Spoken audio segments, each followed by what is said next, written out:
प्रकार है ना, ये ट्रिक से याद करने हैं। इनकी याद करने की ट्रिक है। रस किसे कहते हैं? आम का रस, संतरे का रस, गन्ने का। हेलो मेरे प्यारे बच्चों, तो आपका स्वागत है हमारी ओपी इंस्टीट्यूट कोचिंग क्लासेस में। आज हम क्या पढ़ेंगे? आज हमारा टॉपिक है रस, है ना। आपने कौन कौन से रस पिए? आम का रस, संतरे का रस, गन्ने का रस, सभी के रस पिए। लेकिन ये कौन से वाले हैं? हिंदी के रस है, और इसके बारे में आज हम समझेंगे। और ये 9th से 12th के लिए बहुत ही मोस्ट इम्पोर्टेंट टॉपिक है, क्योंकि इससे एक ना एक दो क्वेश्चन आंसर आपको परीक्षा में देखने के लिए मिलेंगे। ये क्या पढ़ेंगे? रस के मुख्य तथ्य, फिर रस किसे कहते हैं। तीसरा क्वेश्चन है रस के अंग कौन कौन से होते हैं। स्थायी भाव किसे कहते हैं? स्थायी भाव कितने प्रकार के होते हैं। संपूर्ण रस की परिभाषा, संपूर्ण रस की परिभाषा, और स्थायी भाव कितने प्रकार के होते हैं। ये सभी हम कैसे देखेंगे? ट्रिक से, जिससे कि हम अधिक समय तक इन चीजों को याद कर पाए। जो बच्चा 9th में देख रहा है उसके लिए भी बहुत ही इंपोर्टेंट है ना, काम आएंगे 12th तक। ठीक है, तो पहले हम जो मुख्य तथ्य है ना, फर्स्ट वाला जो मुख्य तथ्य वो पढ़ेंगे। फिर रस किसे कहते हैं, है ना। तो पहले हमारा जो रस के मुख्य तथ्य उनके बारे में हम रस के मुख्य तथ्य कौन कौन से। तो रस की उत्पत्ति, रस की उत्पत्ति स्र धातु से हुई है। कौन सी धातु से हुई है? स्र धातु से रस की उत्पत्ति हुई है। रस का अर्थ, रस का अर्थ क्या है? आनंद। रस का अर्थ क्या होता है? आनंद। और ये प्राकृत रूप से कितने प्रकार के होते हैं? प्राकृत रूप से 10 प्रकार के। जो प्राकृत रूप से होते हैं वो जो रस होते हैं प्राकृत रूप से कितने प्रकार के होते हैं? 10 प्रकार के। भरत मुनि के हिसाब से कितने प्रकार के होते हैं? 8 प्रकार के।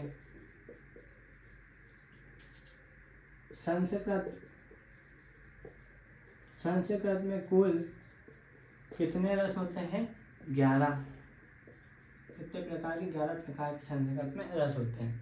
ये हमने के जो मेन मुख्य तत्व थे, जो हमें ऑब्जेक्टिव टाइप आते हैं हमारे एग्जाम में, वो हमने आज समझ लिए हैं।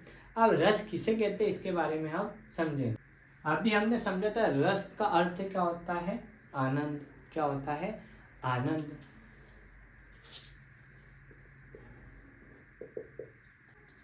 अब हम क्या समझेंगे बेटा? रस की डिफिनेशन, मतलब परिभाषा।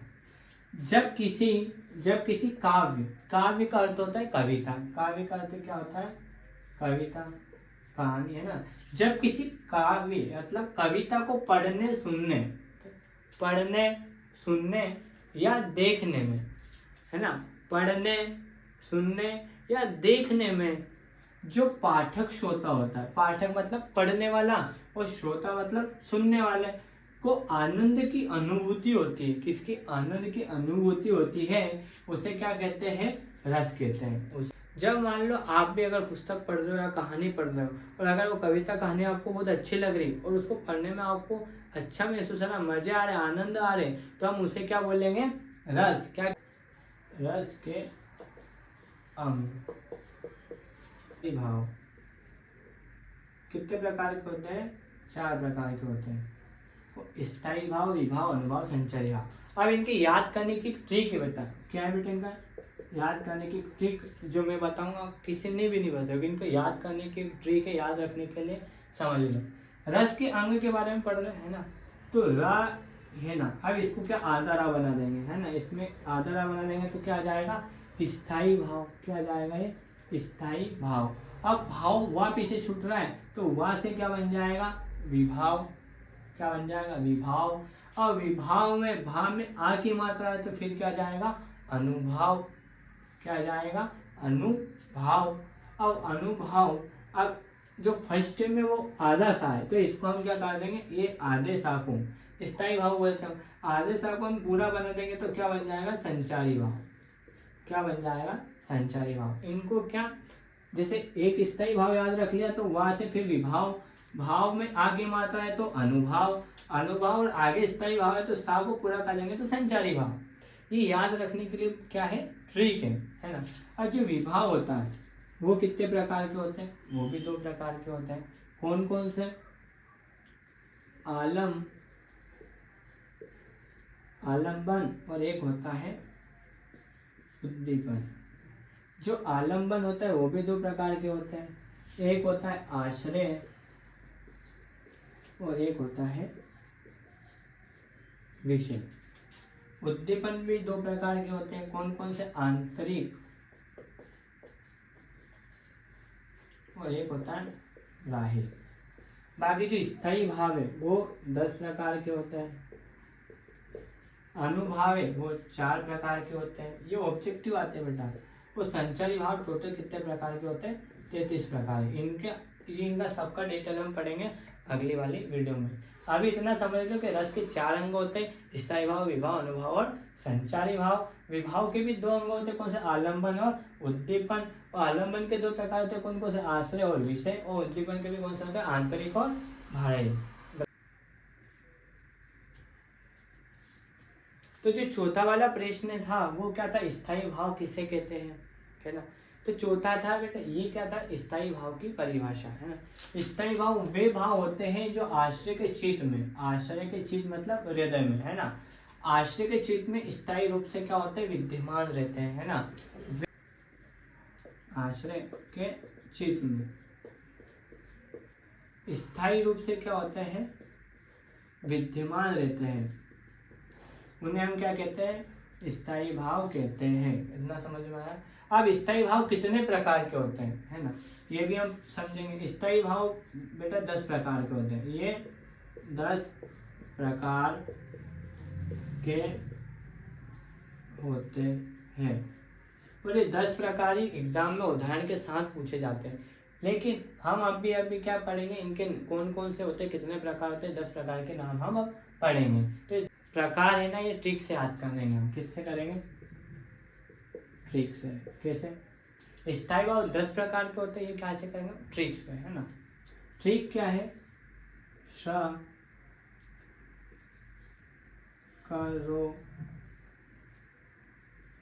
करोवी बहस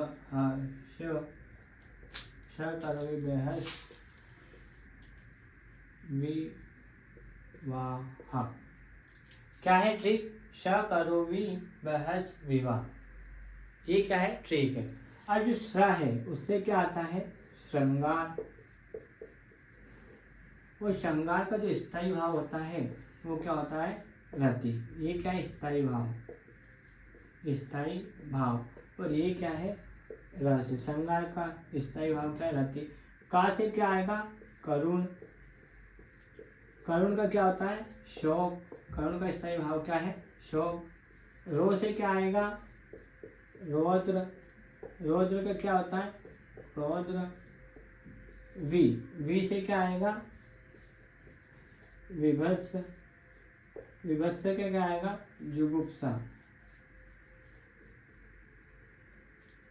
भा से क्या आएगा? भयानक। भयानक का क्या आता है? भय। अब आ से क्या आएगा? अद्भुत। और अद्भुत से, अद्भुत का स्थायी भाव क्या है? विस्मय। शा से शांत। शांत का क्या आता है? निर्वेद।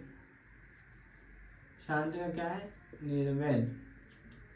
और वीर से क्या आएगा? वीर। और वीर का क्या होता है? उत्साह। और वा से क्या आएगा? वात्सल्य। और वात्सल्य का क्या होता है? वत्सल। और हास्य से हास्य। और हास्य का क्या होता है? स्थायी भाव हास्य। ये कितने प्रकार के हो गए? टोटल 10 प्रकार के। ये क्या है?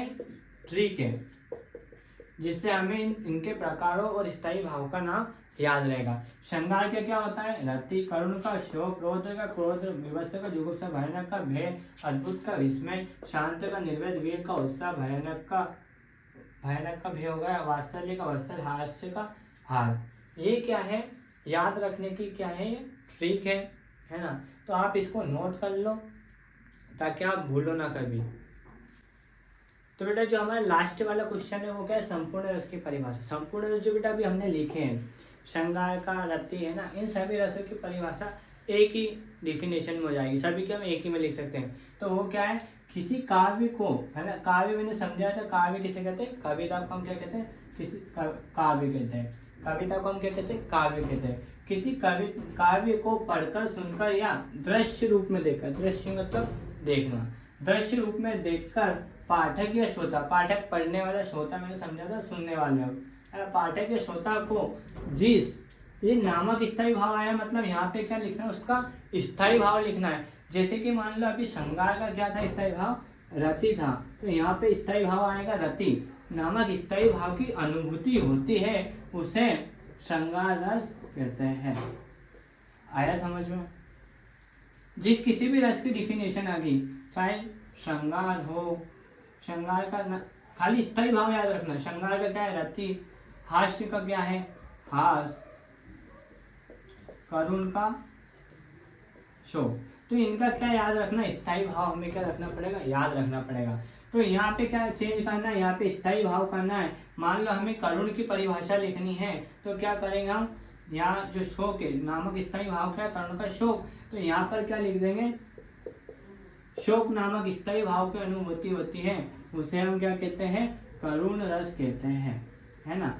इन दोनों जगहों को क्या करना है, हमें चेंज करना है, बाकी सेम वैसे की वैसे ही लिखनी है। आया समझ में? बस एक कर लो, बाकी सब हो जाएंगे। ये काय से थी, ट्रिक से। बाकी हमने जो ये भी याद करवाए रस के नाम और स्थायी, वो भी काय से थे, ट्रिक से। तो बेटा अगर आपको अच्छे ट्रिक से सरल भाषा में समझना चाहते हो तो हमारे चैनल को लाइक सब्सक्राइब कर देना, और जो बेल आइकन का बटन है वो ऑल करके दबा देना, ठीक है। मिलते हैं नेक्स्ट क्लास में, तब तक के लिए बाय, जय हिंद, जय भारत।